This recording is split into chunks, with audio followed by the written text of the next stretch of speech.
All right, so today we're diving deep into the world of cryptocurrency exchanges. Oh, exciting. These platforms are how you buy and sell and trade all those digital coins that everyone's always talking about. We've got some great info to help guide us today Oh, yeah. from a piece called Pasted Text. Cool. And basically what we're going to do today is help you figure out what to look for in an exchange, how to choose the right one for your needs. Makes sense. Because, you know,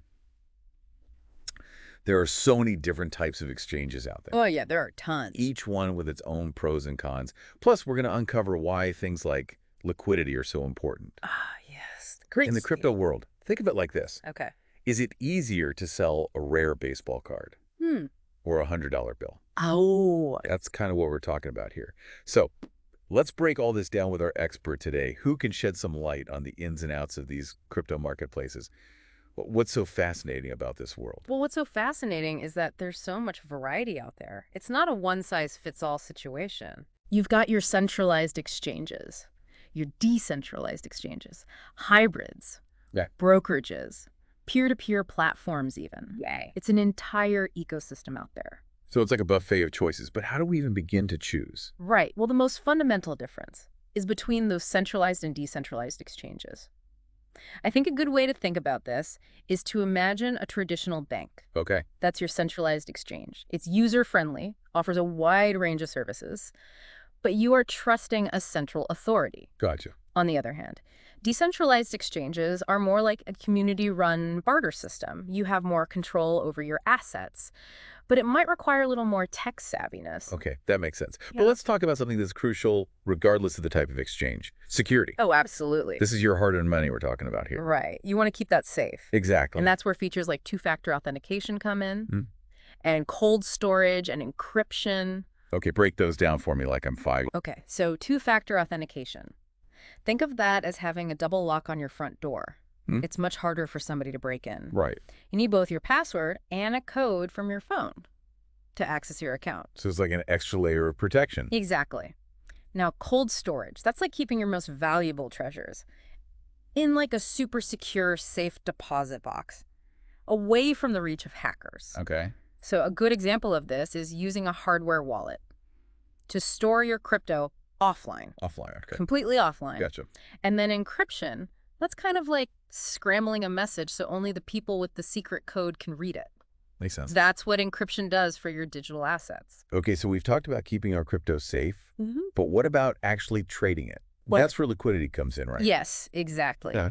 Remember our baseball card analogy earlier? Right. Liquidity is all about how easy it is to buy or sell your crypto. Gotcha. High liquidity means there's lots of buyers and sellers in the market, Okay. which means faster transactions and oftentimes better pricing. That makes sense. Think of it like a really bustling marketplace where deals are happening constantly. So like a busy marketplace is a good thing. Exactly. Okay, so is there a way to actually see or to gauge this liquidity before I choose an exchange? Yes, absolutely. One of the simplest ways is to check the daily trading volume. For the specific coin you're interested in, high volume usually means good liquidity. Okay, so we've got security, we've got liquidity. Now, what about the actual platform itself? Some of these websites can look pretty intimidating. Yeah, some of them can be a little overwhelming. A clean and intuitive user interface is really important, especially for beginners. Right. You don't want to feel lost and confused. Absolutely. The good news is many exchanges offer demo accounts, Oh, that's cool. which let you test drive the platform Yeah. and just see if it's user-friendly before you commit. That's a great tip.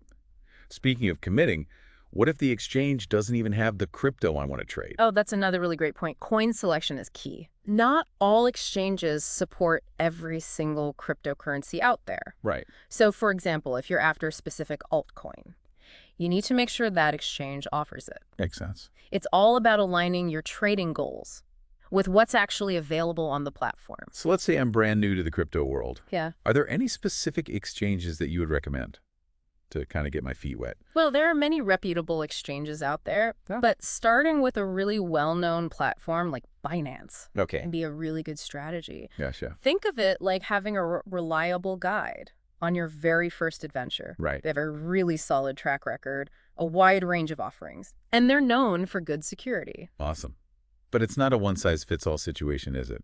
Research is key. Research is absolutely key. Okay. You know your individual needs, your risk tolerance, your trading goals. Those will all play a part in your decision. For sure. So take your time. Evaluate different options.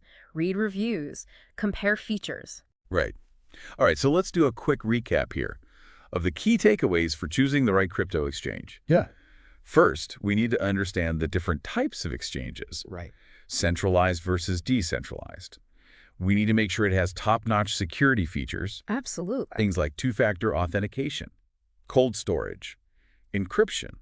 We need to check for good liquidity, Well, especially for the coins that we want to trade, and of course, a user-friendly platform. exactly.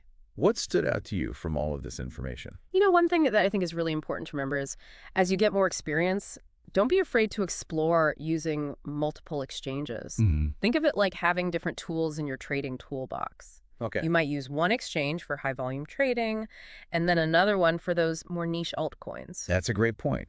All right, well, now it's your turn, listener. Head over to some of the exchanges that we've mentioned, play around with their demo accounts, see which one feels right for you. Happy trading. Happy trading. And we'll see you in the next deep dive. See ya go.